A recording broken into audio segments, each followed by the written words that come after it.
Selamat pagi Bu dan selamat pagi juga untuk teman-teman. Perkenalkan, nama saya Lindi Angelia Burpranginangin, NIM 19030337, kelas 2 AKS B.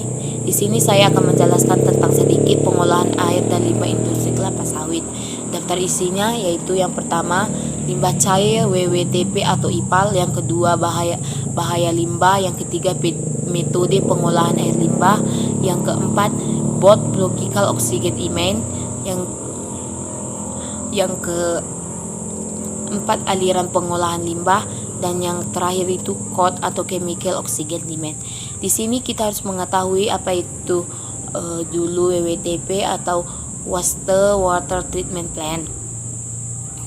Water treatment plant atau instalasi pengolahan air limbah adalah sebuah struktur yang dirancang untuk membuang kotoran atau limbah biologis dan kimiawi dari air sehingga memungkinkan air tersebut untuk digunakan pada aktivitas yang lain. Fungsi dari WTP itu ada tiga ya. Pertama itu pengolahan air limbah pertanian.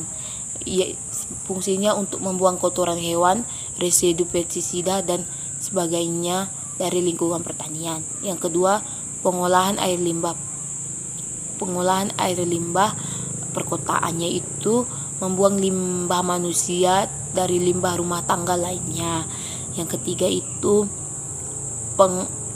pengolahan air limbah industri untuk mengolah limbah cair dari aktivitas manufaktur sebuah industri dan komersial, termasuk juga aktivitas pertambangan.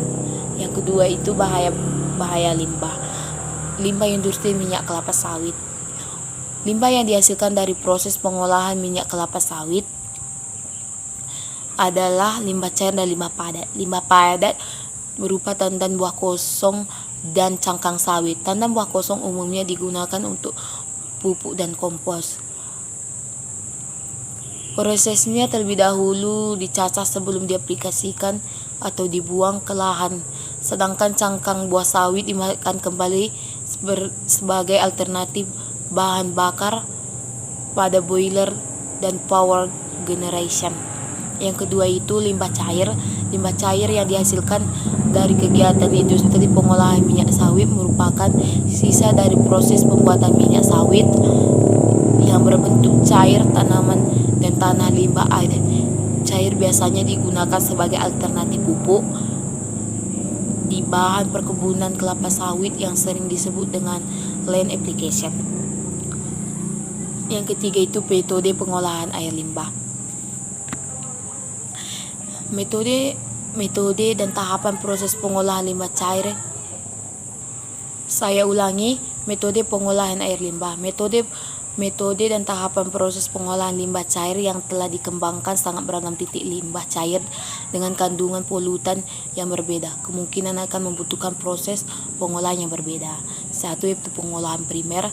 Tahap pengolahan primer limbah cair sebagian besar adalah berupa proses pengolahan secara fisika. Di antaranya itu penyaringan, pengolahan awal, pengendapan, dan pengapungan. Yang keempat itu adalah aliran pengolahan air limbah. Pengolahan air limbah adalah suatu proses yang dijalankan untuk menghilangkan atau membersihkan limbah hasil kegiatan industri, komersial atau rumah tangga, sehingga air dapat dimanfaatkan kembali oleh lingkungan tanpa memberikan dampak negatif, ataupun dapat digunakan kembali dalam proses industri, komersial, dan rumah tangga tersebut. Kegiatan pengolahan ini dilakukan dalam 3 tahap, yaitu spesifik, komposisi yang singkat, limbah yang tergandung dalam air limbah. Tujuan dari produk pengolahan awal untuk membuang material dan bahan-bahan yang kasar dan padat ditemukan pada butir limbah merah. Pembuangan bahan-bahan yang diperlukan untuk meningkatkan efektivitas kegiatan operasional dan meminimalisirkan usaha yang dilakukan dalam perbaikan peralatan yang digunakan dalam tahap pengolahan selanjutnya. Yang kelima yaitu BOD atau Biological Oxygen Demand adalah sesuatu karakteristik yang menunjukkan jumlah UT yang terlalu pelarut yang diperlukan oleh mikroorganisme untuk mengurangi atau model komposisi bahan organik dalam kondisi aerob. BOD mempunyai hubungan dengan pengolahan air limbah, yaitu satu, BOD penting untuk mengetahui perkiraan jumlah oksigen yang diperlukan untuk menstabilkan bahan organik yang ada secara biologi. Yang kedua, untuk mengetahui ukuran fasilitas unit pengolahan limbah. Yang ketiga, untuk mengukur efisiensi suatu proses perlakuan dalam pengolahan limbah. Yang keempat, untuk mengetahui kesesuaian dengan atasnya diperoleh bagi pembuangan air.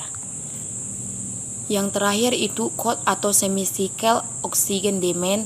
COD adalah jumlah oksigen yang dibutuhkan untuk mengoksidasi